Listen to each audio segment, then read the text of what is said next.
You know what my favorite text is? A waypoint in the Onyx Hunt app to a goblin turkey. The list on the Onyx Hunt app features for chasing turkeys is long, but knowing exact public and private boundaries and land ownership details will help you find more places to hunt, whether that's on public or private. I'll be toting the Hunt app through the spring woods in a few states this year, and I recommend you do the same if you want more turkeys on your table. Also, Onyx has a special offer for you. Use code BEARGREASE to receive 20% off your membership at onyxmaps.com/hunt this spring. There's nothing like snook hook sets at dawn or catching a tarpon in the moonlight. Find your next fishing trip made easy on fishingbooker.com and experience the magic of the Sunshine State or any other destination on your fishing bucket list. Book a blue water adventure in search of sailfish or go snapper fishing with the kids. With over 6,000 captains and trips to choose from, planning your next one just got a whole lot easier.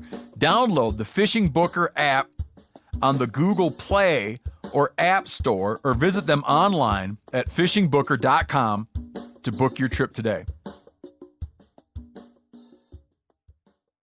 Maui Nui is on a mission to help balance axis deer populations for the good of our environment, communities, and food systems.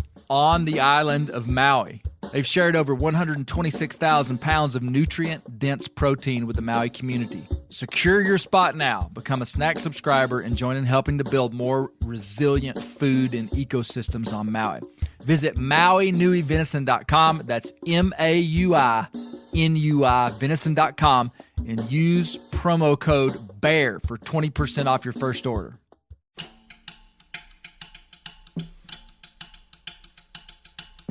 Said, you see that pony over yonder in that corral? Said, if you can ride that pony, then we'll give you a job.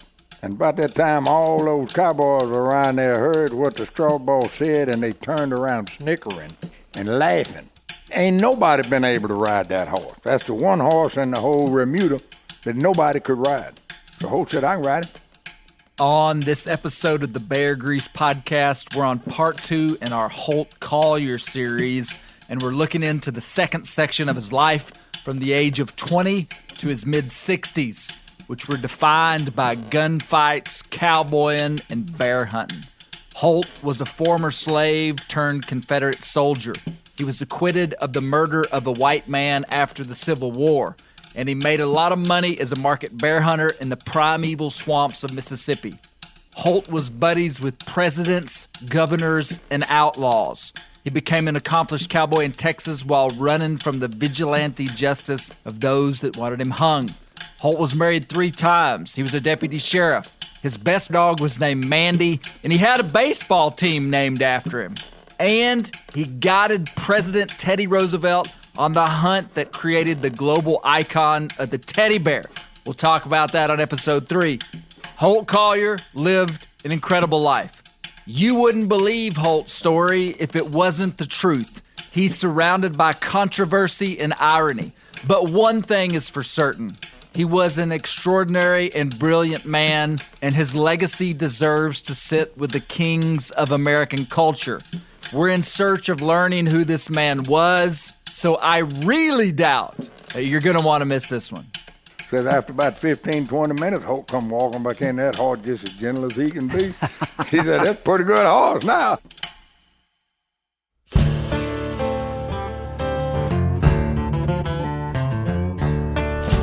My name is Clay Newcomb, and this is the Bear Grease Podcast, where we'll explore things forgotten but relevant, search for insight in unlikely places, and where we'll tell the story of Americans who live their lives close to the land. Presented by FHF Gear, American-made, purpose-built hunting and fishing gear that's designed to be as rugged as the places we explore.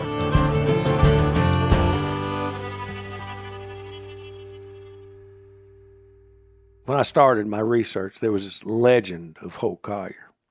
So I started my book as a novel. And I wrote, 12, 13 chapters. Worked on it for like a year and a half. That's a year and a half of work. I've got a good plot line. I got this thing going, I think I've got a good book going. And then I realized, it's a novel, and it's based on fact, but it's fiction. And I woke up one morning, I realized all I'm doing is adding to the legend. by writing a historical fiction on Holt Collier. Because nobody's going to believe this. Nobody's going to believe what I'm writing here. Because it was true. But it's all true. But I was given dialogue and sure. that kind of thing. And so I took that to manuscript and I threw it in the trash can. I'm going to write historical fact. So I wanted to write a book that people would read and there would be no question that this man existed. These life events that he experienced happened. The life of Holt Collier is unbelievable.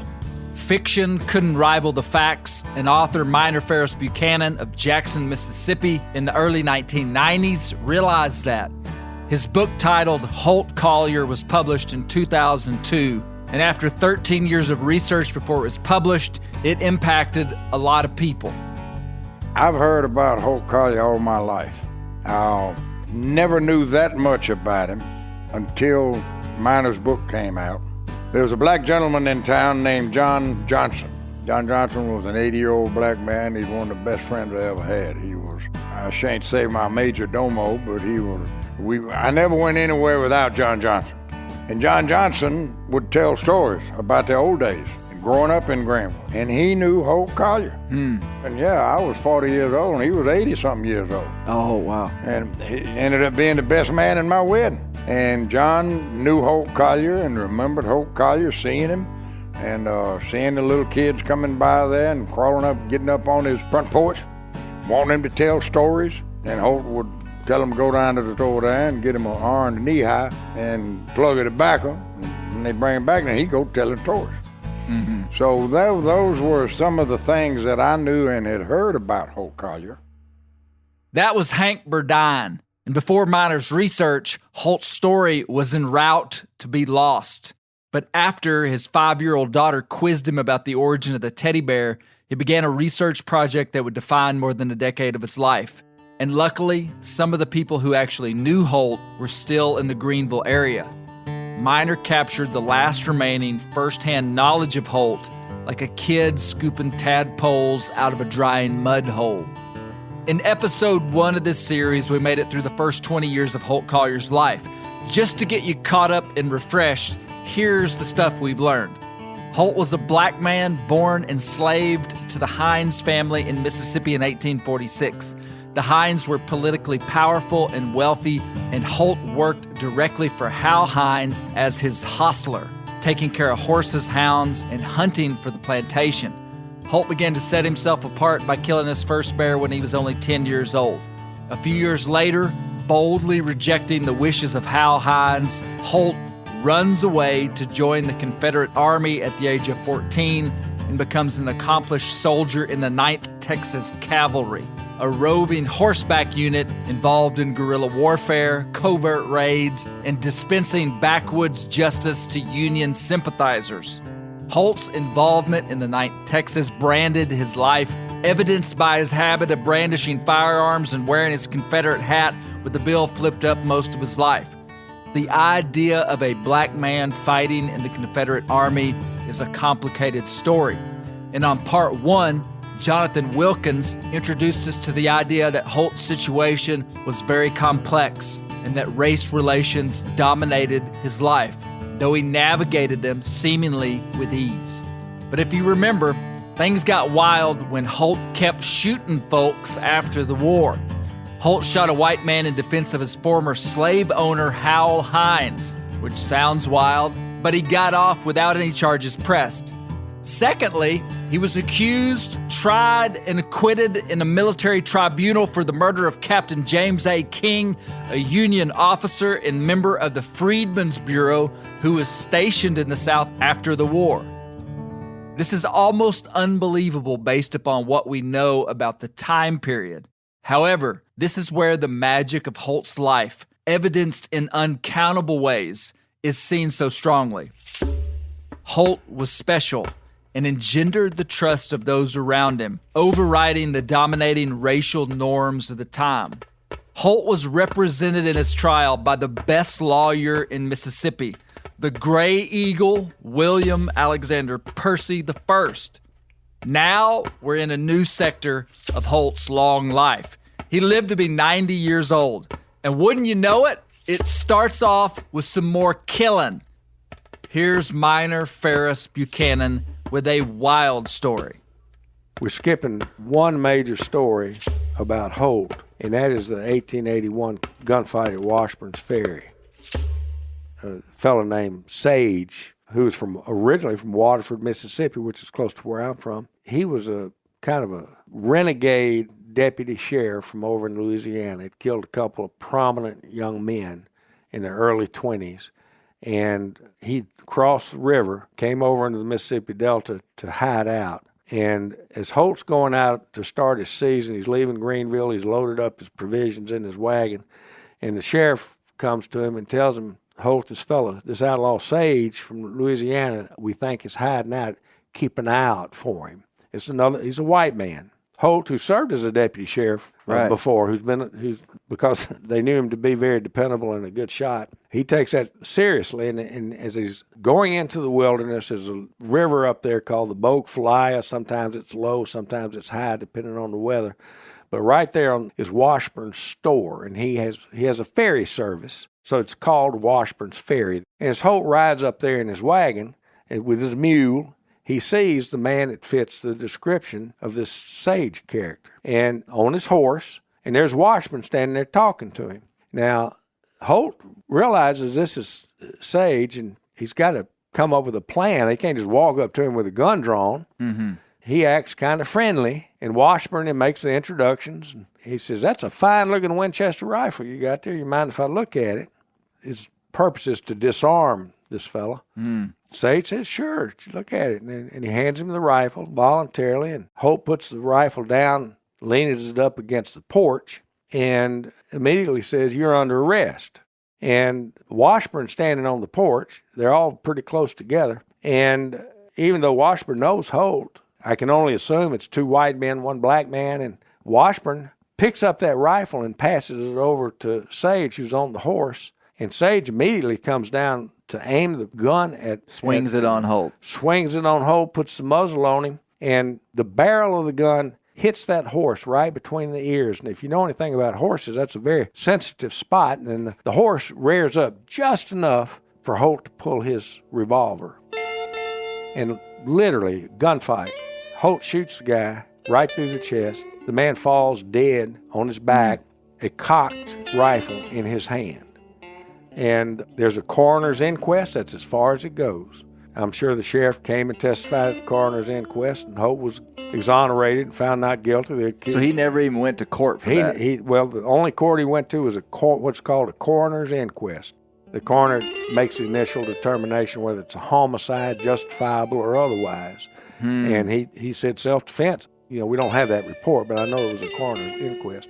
And Holt went on back in the woods and continued hunting. And that article, that's 1881. Now, that's after Reconstruction. We no longer have Union soldiers down here anymore. And that killing of a white man by a black man in Greenville, Mississippi, out in the wilderness back then, raised the ire of a lot of people enough that it made the newspaper in Jackson, Mississippi. And the headline was, White Man Killed by a Black Man. That's a fine-looking Winchester rifle, Holt said before he took the gun and drew his pistol. That's nervy.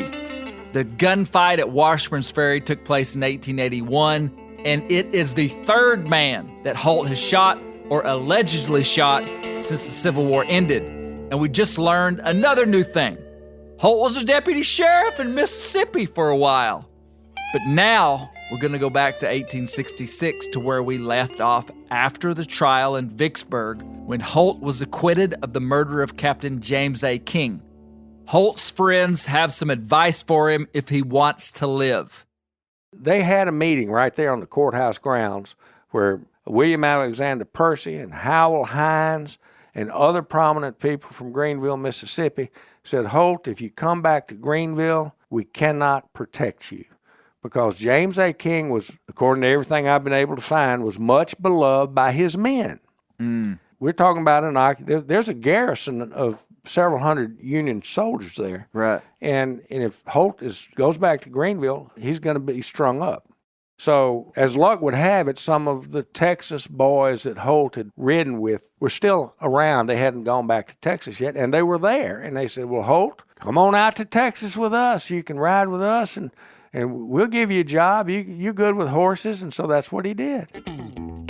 What good American story doesn't mid-plot have the good guy/outlaw fleeing to Texas? No way Miner could have made a flashy fiction story better than the truth. Here's Hank Burdine telling how Holt got his first job on a Texas ranch. Did I mention in the bullet points about Holt's life in the first episode that he became an accomplished Texas cowboy? No, I didn't, but he did. When Holt got back to Greenville, they were on him. He was acquitted, but they were going to get him anyway. And word got to Holt, said, Holt, you need to just get out of here for a little while and let the smoke clear. So Holt decided to go to Texas, where his partners were. So he gets out yonder, and he goes and sees Saul Ross. And Saul says, yeah, we find something for you to do out here. And so he sent him out in the plains to a cowboy crew out yonder. Said, they'll probably give you a job. And Holt's a little wiry, not a big, bulky kind of guy. So he comes out there, and none of these guys in this outfit, They don't know him. Well, it's a bunch of these old cowboys out there, and probably all of them white. Now, there were a lot of black cowboys out there at the time, so I can't say that there weren't any in that crew. So he goes out there and sees the straw boss and says, I'd like to have a job. Says, well, son, you know anything about cattle and horses? He said, yes, I know a little bit about horses and all. He says, well, I'll tell you what we'll do. Said, you see that pony over yonder in that corral? Said, if you can ride that pony, said, we'll give you a job.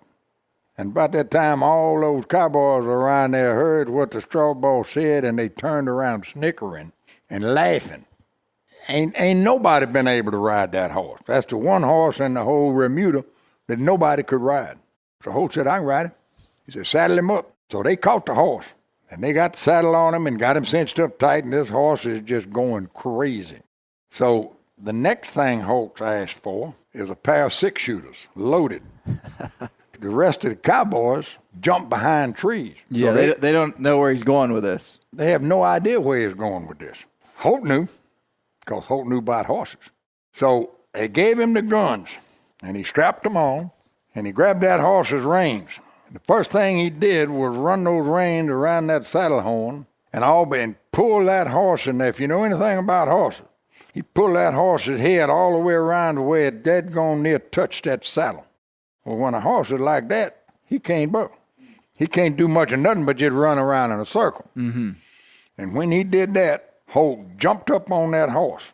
And the second his butt hit that horse's saddle, he turned that rein loose and let it slip through his fingers. And the horse took off, and on the first buck he made, Holt pulled a pistol and pow! Well, at that shot, that horse took off running. And then he slowed down enough, started bucking again, Holt shot again. Every time he'd go to buck, Holt would shoot up in the air. And next thing they know, Holt is running out through the plains, shooting that gun, pow, pow, pow, pow, pow. Said after about 15, 20 minutes, Holt come walking back in, that horse just as gentle as he can be. He said, that's a pretty good horse now. You know, when I read that story, I was like those cowboys. I had no idea why he asked for six shooters, but it makes perfect sense what he was doing. He said when a horse is bucking, that's when you get thrown off. But he knew he could ride that horse if it was running. That's right. He's like, yeah, the horse might buck me off if it just stands here and bucks. Oh, yeah. He said, but if that horse is running, he can't. And he noted that it was a treeless area. I mean, he said it was just vast and wide open. Wide open. And so, what a story. These things, I think, are important, or to me they are. That story was recorded. I mean, Holt Collier told that story. That's the way he told it, which is so interesting. And anybody that knows something about horses, I've shot off a horse and got bucked off after I shot before. But that's after I threw my gun down to him. Yeah. But anyway.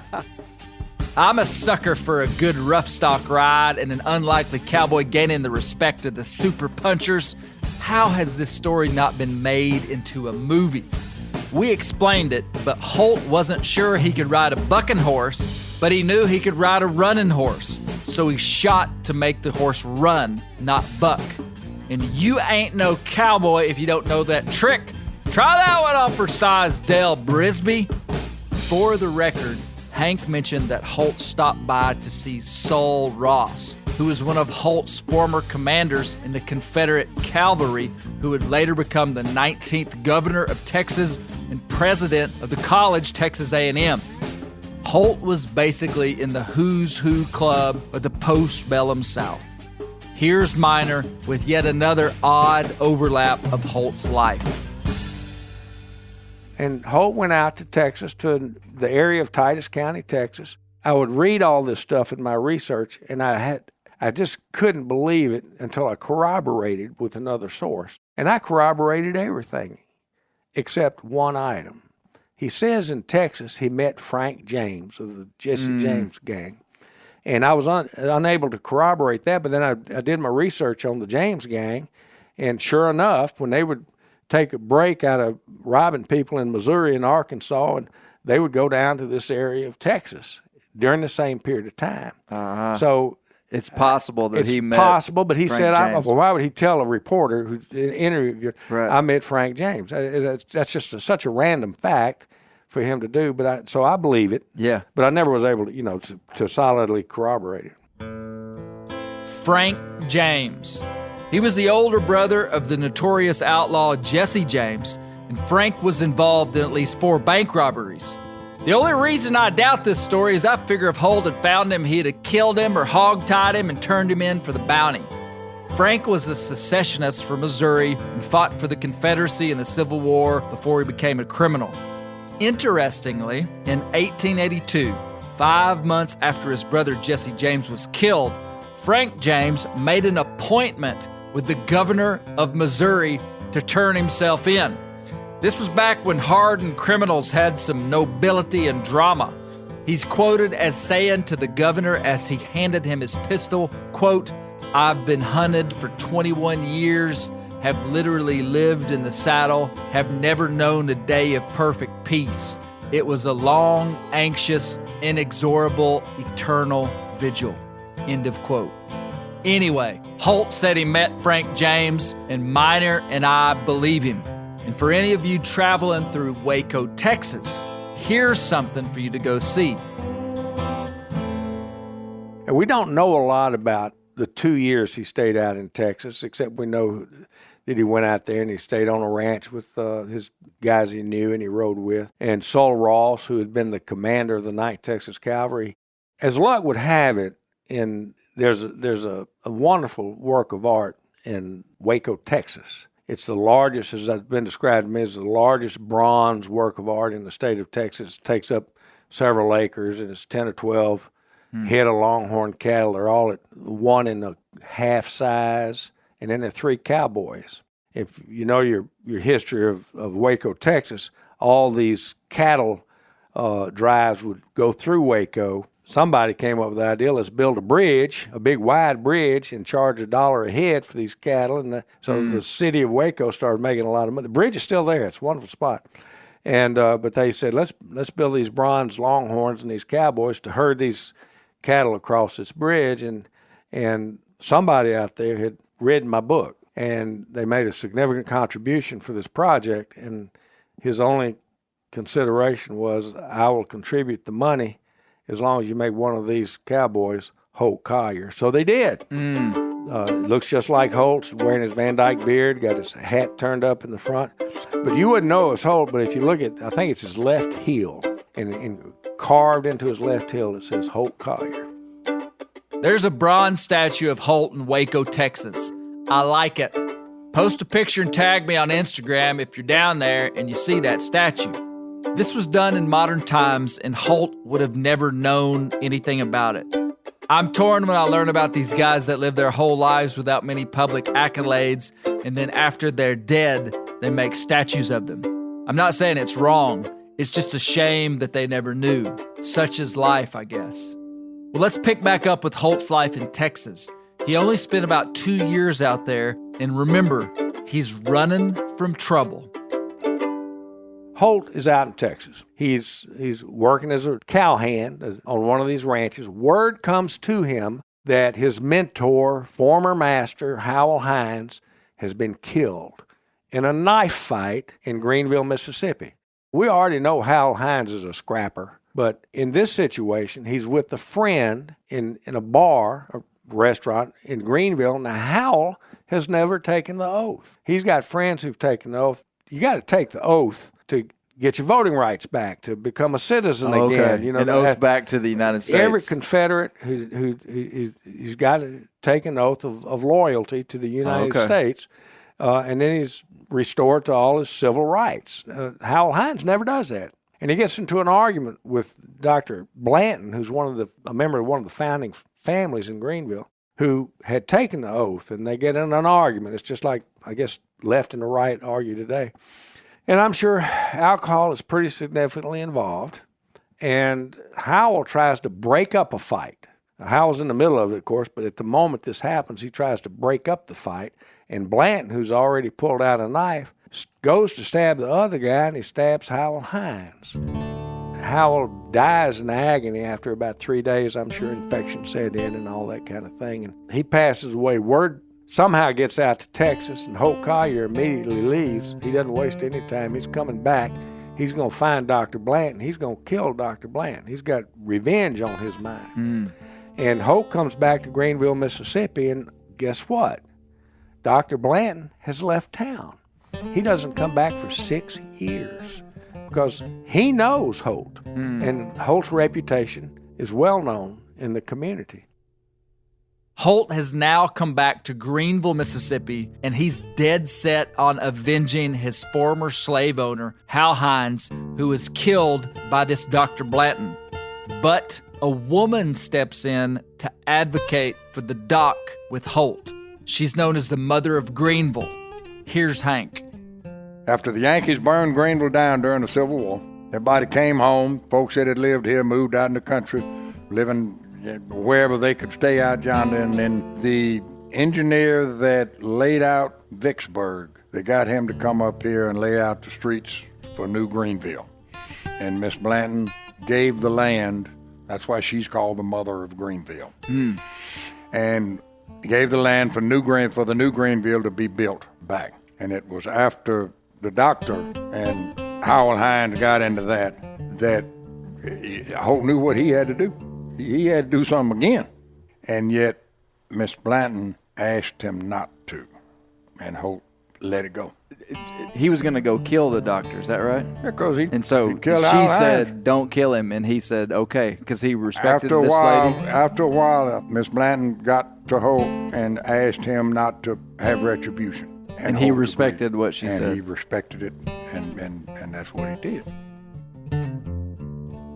Holt Collier respected the wishes of the Mother of Greenville, Miss Blanton. Interesting stuff. Is it integrity when you honor a man's wife who politely asks you not to kill her husband and you decide not to? In an odd way, it seems like it is. But we're going to get back to the story. Holt's now back in Greenville to attend to Hal Hines' funeral and to show mercy to Dr. Blanton, but he's found himself in danger once again. Here's Miner. So here we are. It's 1869-70, and the South is still under Reconstruction. Those same men who had served under James King are still occupying Greenville, Mississippi. And when they learn Holt is back in town, they arrest him. And they charge him again with the killing of James King, even though he's already been found not guilty. Has to go through somebody to get the charges dropped and get him released. He gets arrested again. Multiple times he gets arrested, and I think every time he's arrested, there's a certain element of exposure there because he could have been lynched. You remember when I told you it's a wonder Holt lived to be 90 years old? He's only now in his early 20s, and he's evaded many scrapes with death. And these won't be the last. In the first podcast, I dropped the bomb that Holt hunted with President Theodore Roosevelt, which we'll talk about in episode 3. But here's where we're at. He's been acquitted of the murder, and the verdict made it unsafe for Holt to be in Mississippi, and he had to get the heck out of Dodge. Here's Miner with one of the most mysterious stories about a confession that Holt made. But right now, we don't know that Holt killed the man. We don't know Holt killed James A. King until 1902 is the first time he ever confesses. to anybody. And who did he confess to? Theodore Roosevelt. How do we know that? One of the members of the 1902 hunt wrote an article about the hunt. And in that article, he gives one paragraph to the fact that Theodore Roosevelt pressed Holt Collier to tell him whether or not he had killed James King. And in that article, he says Holt admitted to killing James King, but that's another story for another article. Now, he said he killed him. This is what he said. He said he killed him in a duel in the canebrake.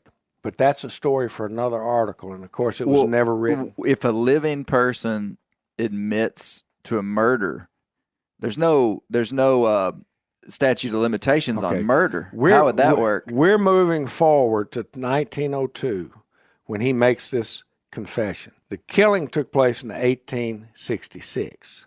On this hunt, at the moment around that campfire, when Holt Collier is telling Theodore Roosevelt, yes, I killed James King in a duel in the canebrake, another participant standing right next to him is Leroy Percy, who was William Alexander Percy's son.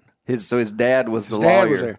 I don't know what transpired around that campfire, but I like to think Holt Collier refused to tell Theodore Roosevelt what happened. And this is a fact. He says, until he asked Leroy Percy, would it be all right if I told the President of the United States? And Leroy Percy told Holt it's okay to tell the President. And he told the President, again, all we know is what he told him was a duel in the canebrake. I'm sure he gave him more details. Wow. But in my imagination, I like to think that Theodore Roosevelt said, I'm going to give you a pardon. I got to hear what this story is. You got a president. He's able to give a pardon. It's actually maybe the safest man he could tell the story to. Theodore Roosevelt. If he knew he had favor with him. Theodore Roosevelt followed Holt around the campsite, asking him questions, because Theodore Roosevelt was this great huntsman, adored other huntsmen, who according to everybody who's on that hunt, they talk about how Theodore Roosevelt followed Holt Collier around, wanting to know. He's the guy that Roosevelt most respected out of all those guys. Roosevelt had a Confederate connection. He had two uncles that served in the Confederacy. And his mother was from Georgia. Theodore Roosevelt was drawn to Holt. There's no question about it. And he wanted to know what happened to James King. And he wasn't going to leave that hunt without knowing.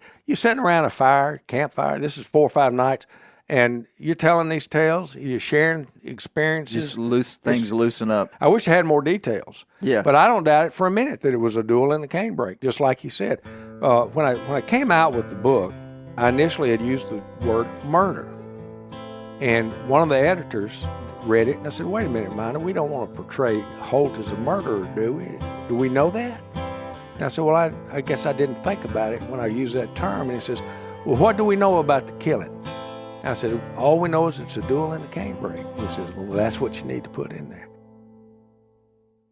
Whitetail Institute launched the food plot revolution in 1988 with a concentration on research and real-world testing of forage products specifically for whitetail deer.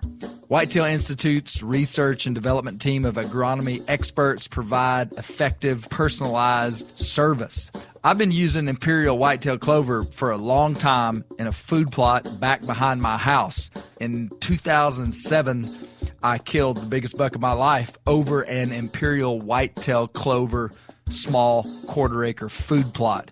Imperial whitetail clover is the only clover scientifically developed through years of selective breeding. Clover Extreme genetic stability provides extreme cold tolerance, disease, and drought tolerance. It really does. Clover is coated with Whitetail Institute's Rain Bond, a polymer coating added for enhanced seedling survivability. They have an exclusive offer for Bear Grease listeners, 15% off Imperial Clover when you use the code BEAR at whitetailinstitute.com. That's whitetailinstitute.com and use code BEAR for 15% off. Ready to win Mother's Day and cement your reputation as the best gift giver in the family? Give the moms in your life an Aura digital picture frame preloaded with decades of family photos. She'll love looking back on these memories and seeing what you're up to today. Even better, with unlimited storage and an easy-to-use app, you can keep updating Mom's frame with new photos, so it's the gift that keeps on giving. And this is not a joke. Juju Newcomb has an Aura frame, and we share photos and they're incredible. Also, my mother-in-law has one. We have them. They truly are really good, really high quality. The Aura frame is easy to set up. It takes just 2 minutes to set up a frame using the Aura app. It also adjusts the display depending on light levels in the room to maintain the true color of your photos. For real, the digital screen is amazing. Right now, Aura has a great deal for Mother's Day. Listeners can save on the perfect gift by visiting auraframes.com to get $30 off plus free shipping on their best-selling frame when you use code BEAR, B-E-A-R, BEAR. That's auraframes.com. Use code BEAR at checkout to save. Terms and conditions apply. Sport Dog is the most recognized brand in the hunting dog training industry. Born in 2003 in Knoxville, Tennessee, Sport Dog was forged by a passionate group of hunters and dog trainers who intimately understood the challenges of the field and the special connection between hunters and their dogs. The people at Sport Dog know that having a well-trained hunting dog is more than just having a reliable partner. It's a commitment to their safety and unlocking their full potential. The Sport Dog promise to customers is simple: gear the way you design it. Every product Sport Dog builds is meticulously designed and rigorously tested in the field, ensuring it withstands the toughest conditions you and your dog may encounter. Trust Sport Dog, where innovation meets passion, to elevate your hunting experience and strengthen the bond with your local companion. Using tracking equipment on my squirrel and coon dogs is extremely important to me to track my squirrel dogs and my one old coon dog that's not very good. Get 20% off your first purchase using the code BEARGREASE. Go to www.sportdog.com/beargrease to learn more. The Duel in the Canebrakes. It's wild to me that a national publication would have printed a murder confession in their paper, but nothing was ever done about it. Holt wasn't pardoned by Roosevelt because he'd never been convicted.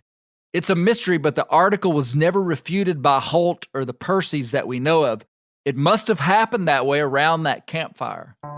However, we're getting way ahead of ourselves by like 30 years, and it's stressing me out. The best way to ruin a good story is to cut to the punchline too quick. My wife Misty knows about that. It's my pet peeve. And the Roosevelt hunt is the punchline, which took place in 1902. So let's go back 30 years to 1870. So, Holt has left Texas and is back in Greenville, but has found it an inhospitable place to chill. So he turns to something he's always loved and been good at: bear hunting. So he realizes at that point he needs to get out of town. And what does he know how to do best? He knows how to hunt. Now, here we are. It's several years after the Civil War. You got timber people who've moved in. You've got new people coming in. You got railroads you got a significant labor force, and they need to be fed, and you still can't have livestock because it's still flooding every year. So it's primarily timber. I mean, this is almost naturally, the Delta would be almost 100% timbered. All wilderness. I mean, the amount of ground that has been cleared for cultivation is minuscule compared to the amount of wilderness that's out there. So there's a lot of hunting to be done. There's a lot of feeding to be done. People are willing to pay money for animal carcasses. And so Holt has a brother named Marshall who has a little stable in town. And Marshall puts him up in a wagon, and he goes out, I'm going to guess October, November, and he'll go hunt, fill that wagon up full of meat, bring it in and sell it, go out and sell it. And that's essentially market hunting. I mean, that market was a hunting. Big part of market hunting in the South would have been. If there were a railroad crew working on site, he'd ride up with a wagon full of meat and sell it to them. They look forward to it. He wasn't the only one doing it. I mean, But so you got Holt. This was a profession, a legitimate profession. Legitimate profession, and bear meat was a big ticket item. And Holt started this about 1870, and this was his career. When he was not hunting, he was helping his brother Marshall out in the stable. Or in the springtime, he would follow the fairs. He was he'd get on a train, go down to Florida, go out to Texas. He would live like Howlett taught him to live, a big gambler. I think he liked the ladies, and he spent all his money. And there was even one time, one of the Metcalfs, somebody had to send him some money to get back because he'd spent it all. In about 1870, Holt Collier becomes a market hunter, primarily for black bear in the American jungle that was the Mississippi Delta. At this time, not much of Mississippi was developed, and vast sections of it were basically virgin wilderness. Another interesting thing is that Mississippi was settled west to east, which is opposite of almost every other place in America, because the access point was the Mississippi River on the western edge of the state.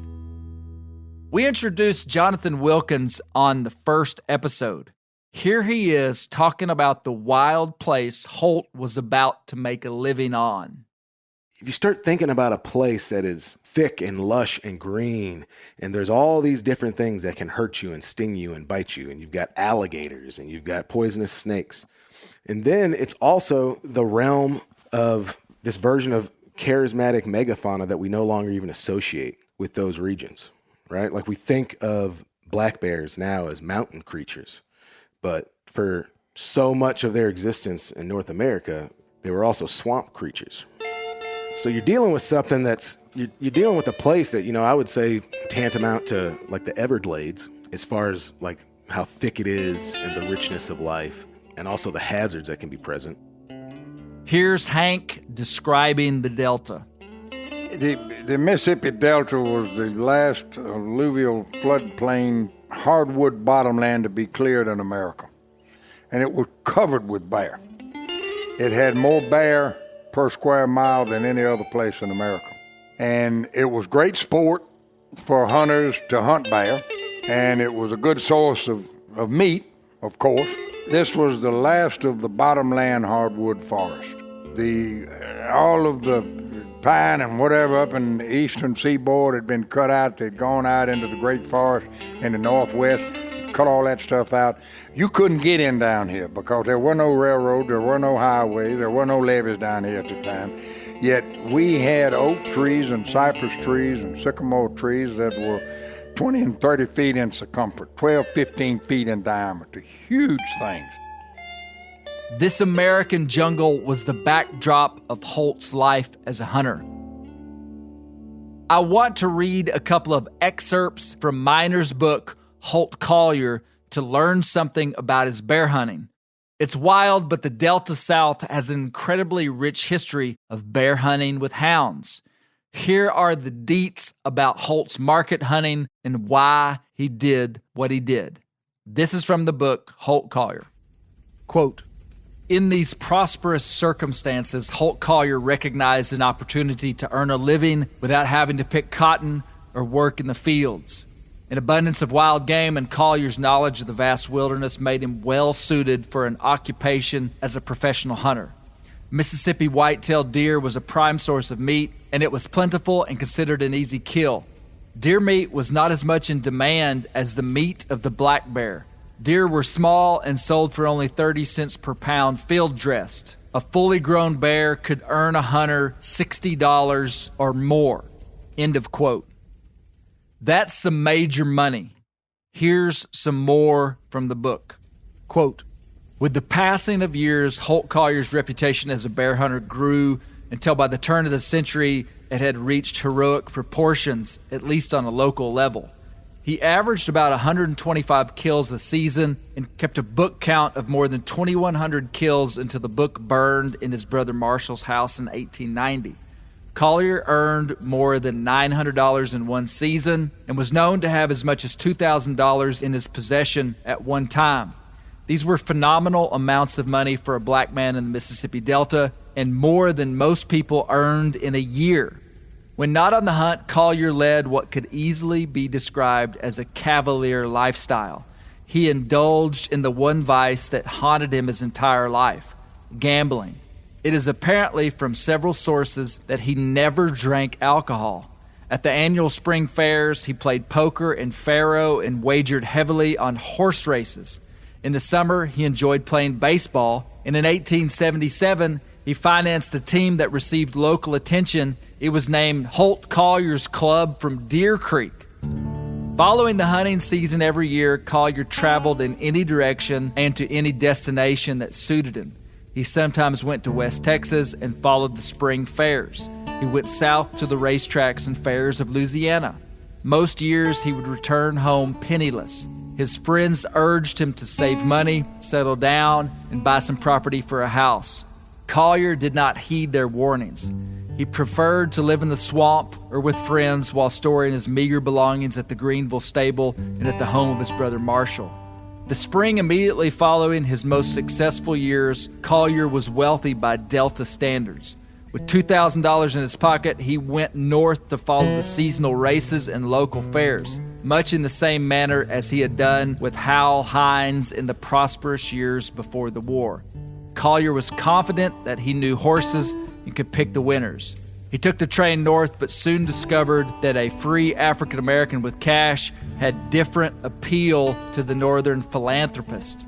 He fell victim to the experienced gamblers who stripped him clean, and he had to telegraph home for railroad fare. This routine was an annual ritual for Collier.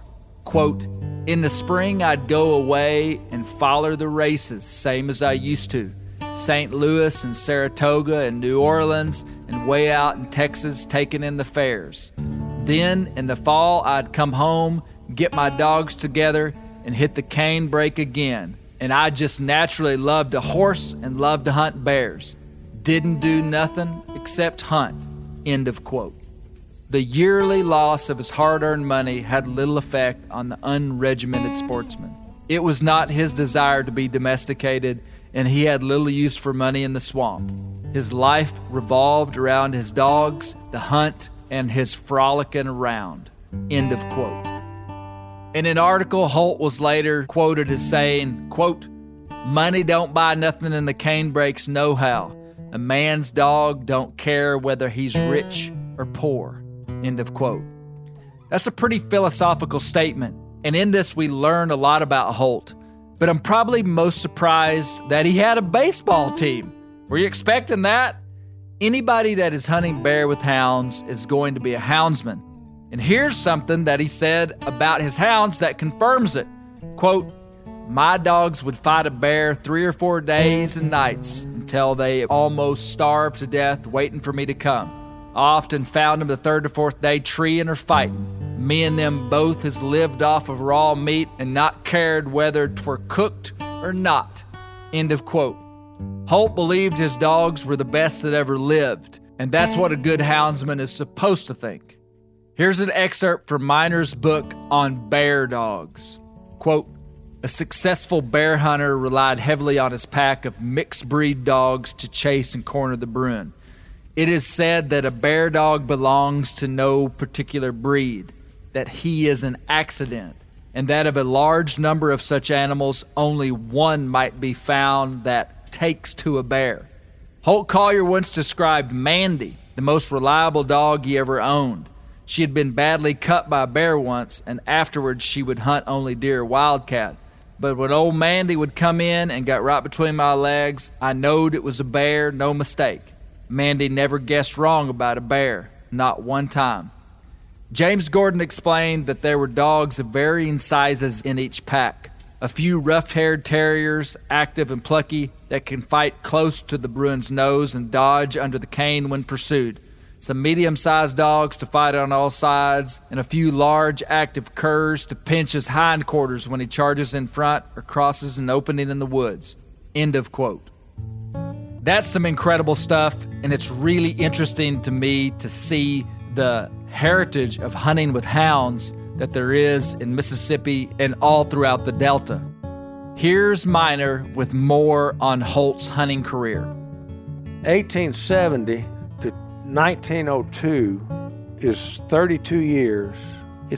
Holt is credited with having killed over 3,000 bear during that time on his hunting exploits. Now, I came up with a line that's more than Daniel Boone and Davy Crockett combined. I think I'm on target there. I may not be right, but I think I'm on target. Yeah. Because Daniel Boone and David Crockett, if you read their biographies, they're not in the woods as much as Holt. He had 32 continuous years in the woods. Right. And it was well documented in the sense that Holt kept a ledger at his brother's stable. It ended up getting burned up, so we don't have it. But Well, I think that's an important fact. There was a ledger that had 2,100 bears. It went up to 2,100, And then it got burned. Yeah. But I can give him the 3,000 count without any question, because when Theodore Roosevelt wrote about this hunt, he gave Holt Collier credit with having killed over 3,000 bear. He gave him the credit, and I'm not going to take it away from him. Holt had a long career as a market bear hunter, but rarely do things stay the same when you're dealing with natural systems and people.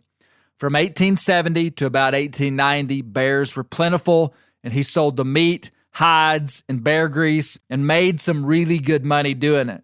However, by 1890, the land was being developed, bear numbers dwindled, and they only remained in the remotest regions of Mississippi. Market hunting and habitat loss were significant for the black bear. And it's interesting that the same thing, roughly in the same time period, was happening in Arkansas. His hunting had to change. It's also interesting and sad to me to see the similar trend with many great American hunters like Daniel Boone and Holt. These guys start with a baseline of robust game populations like DB in Kentucky, but by the time they're old, the game is scarce. I wonder if Holt was sad about the demise of the bear. I'm certain that he was. This was the old order of North American hunting before Theodore Roosevelt and many others helped usher in what we now know as the North American model of wildlife conservation, which has been massively successful for managing big game populations and preserving habitat. I'm certain Roosevelt's time in the Delta with dwindling bear population pushed his then radical ideology about conservation forward, and I'm very glad that it did. Maybe Holt had an influence on him.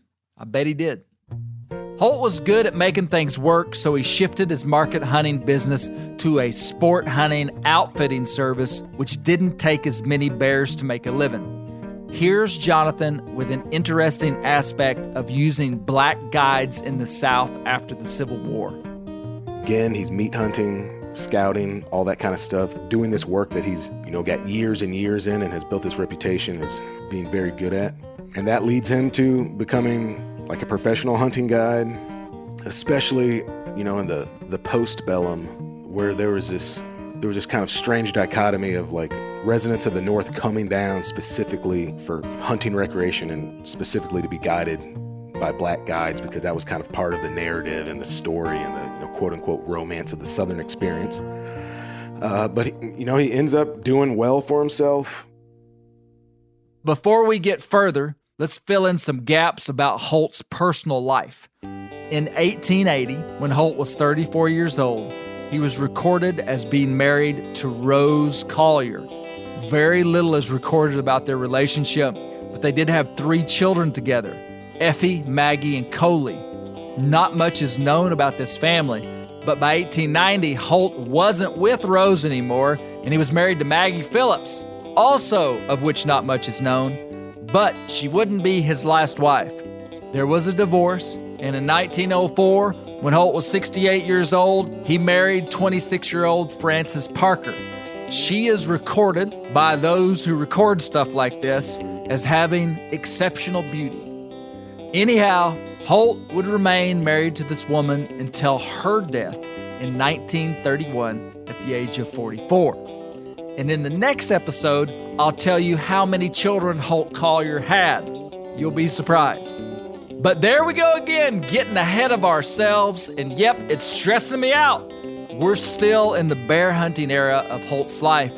Here's Hank telling the time Holt almost died in a log while bear hunting. Now, did Minor tell you about the time that Holt almost died up in the tree? No. Holt was on a hunt with several of his buddies. He always hunted with his friends. And he was chasing a bear, and a bear ran up. He may have already gotten on the bear with his knife. And I think the bear broke loose and ran up in a huge hollow tree that was falling down.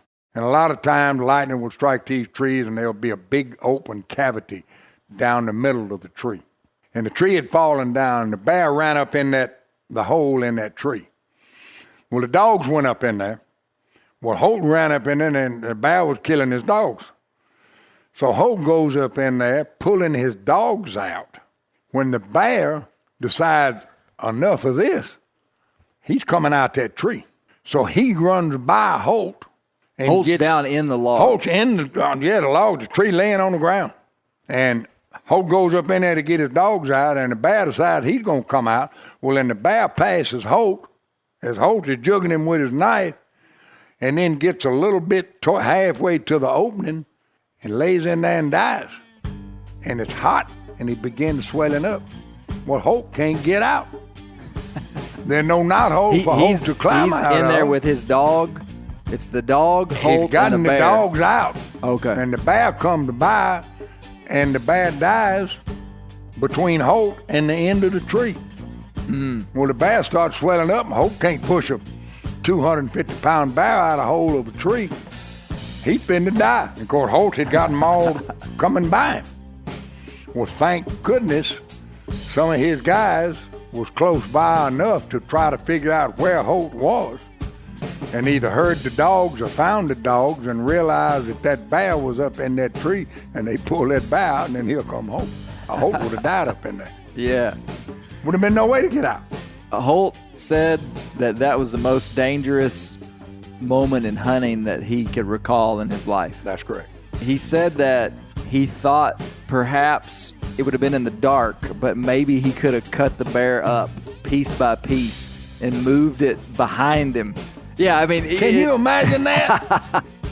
Now that's a wild story and would have been a harrowing way to die. Holt could have been on Meat Eater's Campfire Stories Close Calls audiobook. You should check that out. I tell a story about almost drowning, but that's not what we're talking about.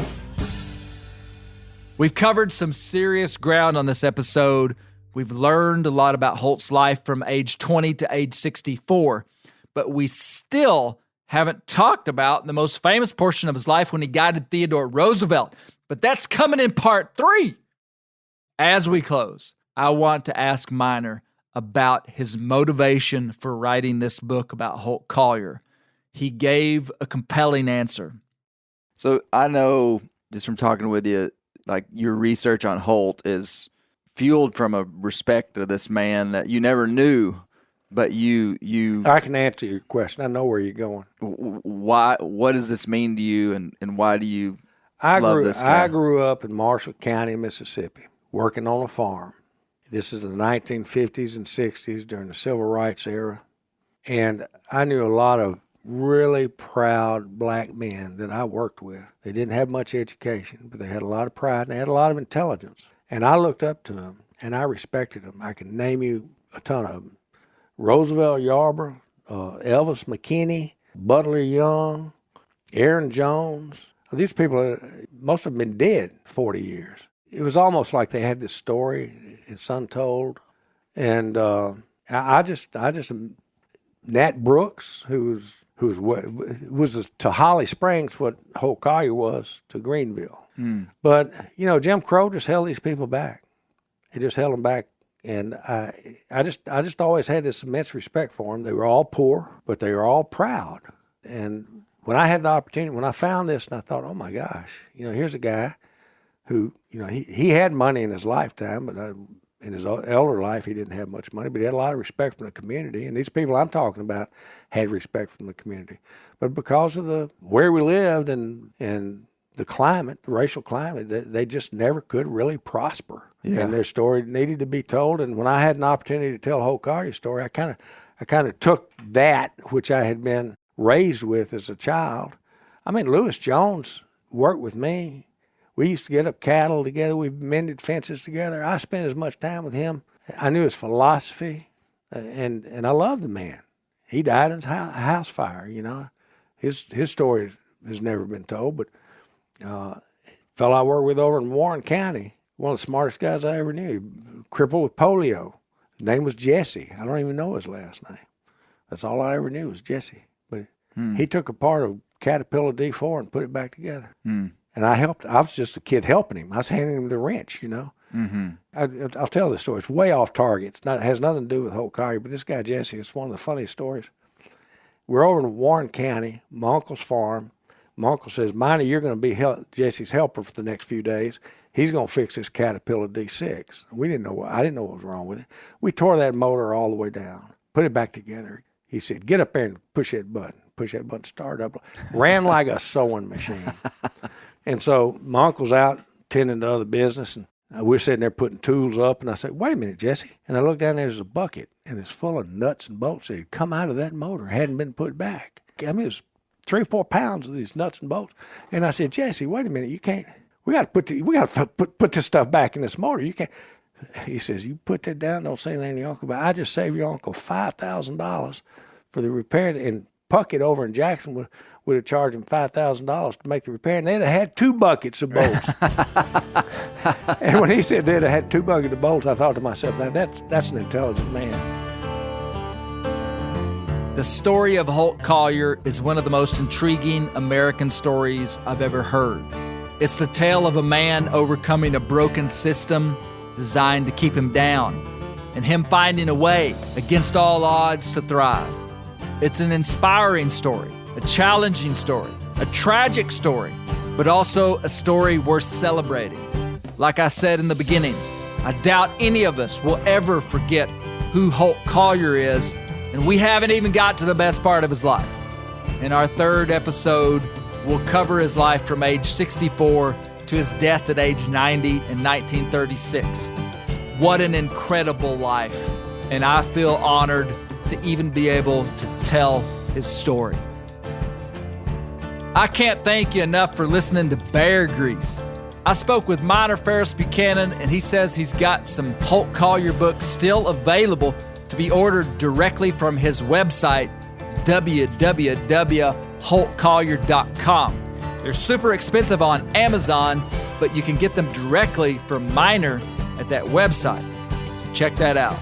And hey, do me a favor. Make a social media post this week about this podcast series. Leave us a review and share the Bear Grease podcast with a friend.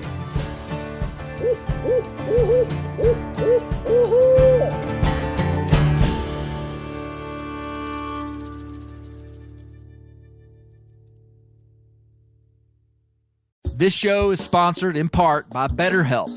Around New Year's, we get obsessed with how to change ourselves instead of just expanding on what we've already done right. Maybe you finally organized one part of your space and you want to tackle another. Or maybe you're taking your supplements every morning and now you actually want to eat breakfast. In the last year, I've been more diligent about going to the gym on a regimented schedule, and it's made a lot of difference in my life. Therapy helps you find your strengths so that you can ditch the extreme resolutions and make changes that really stick. Therapy is helpful for learning positive coping skills and how to set boundaries. It empowers you to be the best version of yourself. It isn't just for those who've experienced major trauma. If you're thinking about starting therapy, give BetterHelp a try. It's entirely online, designed to be convenient, flexible, and suited to your schedule.